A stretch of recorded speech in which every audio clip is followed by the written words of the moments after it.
Hello everyone. Sorry here. Thank you so much for joining me for a Kendra Card Challenge super sponsor with Polka Doodles. Polka Doodles has amazing digital downloads, as you can see on the screen here. I did print out the pattern paper that I will be using, as well as the little images that I did color ahead of time so not to waste too much time in this video. I loved Polka Doodles pattern papers. They're perfect. You can easily just print off one. You can print off a bunch of them. You can also manipulate them in a Word document or even a Google document, which is what I did. And then you just make it so it all fits onto one page, and then that works nicely with these sketches with Kendra card challenges because you don't need the full page sometimes if you just want to make one or two sketches. I went with this pattern because I really liked how the hearts in the horizontal lines were already on the pattern paper, and I was going to use that as my focal point. Now the interesting thing here is I've printed off 2 sheets of pattern paper, and yet if you actually look at the sketch, which is sketch number 3, those are not part of the pattern papers for the sketch. So I am bringing in some solid pink cardstock. It's a light color, and that's actually what is part of the sketch, which is paper A, if you were to look at it. And the only thing I'm not going to add is the little banner in the top right-hand corner. Now to just separate everything, I'm going to add a white panel behind the main focal point.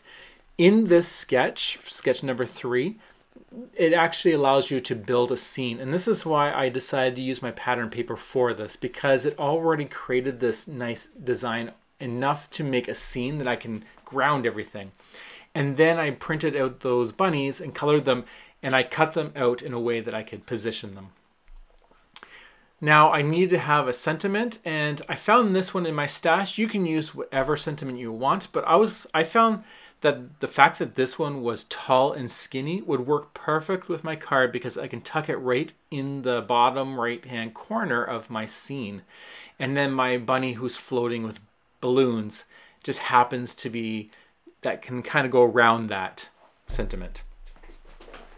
So as you can see, my stamp was not cleaned before I put it away, but because I'm using white embossing powder, you don't see the black in it anyways. I am terrible for cleaning my stamps. I don't remember to do it. I put it away and then I forget about it. But in this case, we're okay. And now I'm just going to fussy cut this out so that I don't have too much pink showing. I just want the sentiment, and I decided to go with a nice light sentiment. The other option you could have done is with a black ink and then use a clear embossing powder, but I didn't want to bring in black into this card. Now that everything is put together, we'll just start assembling this card. Now, if you're not familiar with Kendra's Card Challenge, it is a quarterly challenge where you get a digital download that you can print, or you can use it on your screen if you'd like to do that.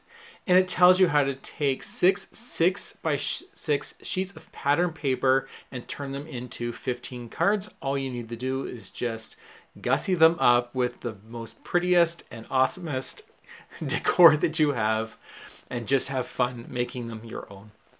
There are many prizes to be won, so for everything that you complete, make sure you do go to the Facebook group and post them. So if you finish a whole 15 set of cards, post it. If you finish just one card, post it in the appropriate albums, because each one of these will have chances of winning prizes.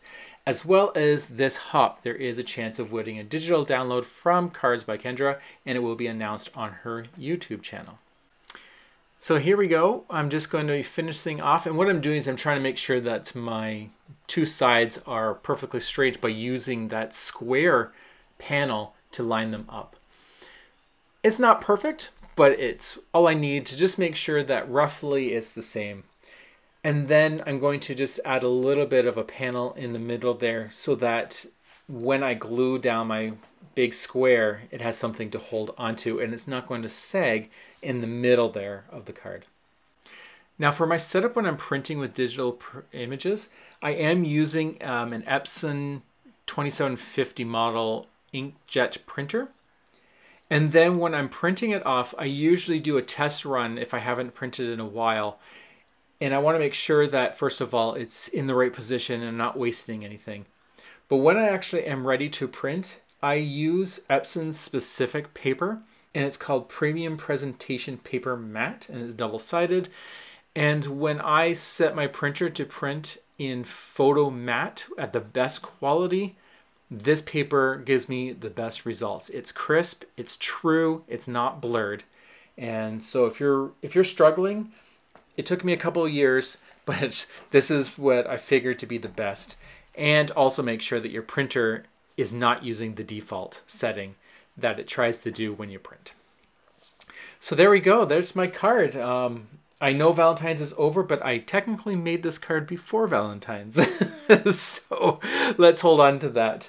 I really like how this one turned out. I love the muted pinks and grays and purples. I think it turned out fantastic, and I can't wait to give it to someone. Now this is a hop, so don't forget to check out the other design team's creations. I'm sure they are going to be fantastic, as they always are. So until the next time, hope you have a wonderful, beautiful day, and I'll talk to you all later. Take care.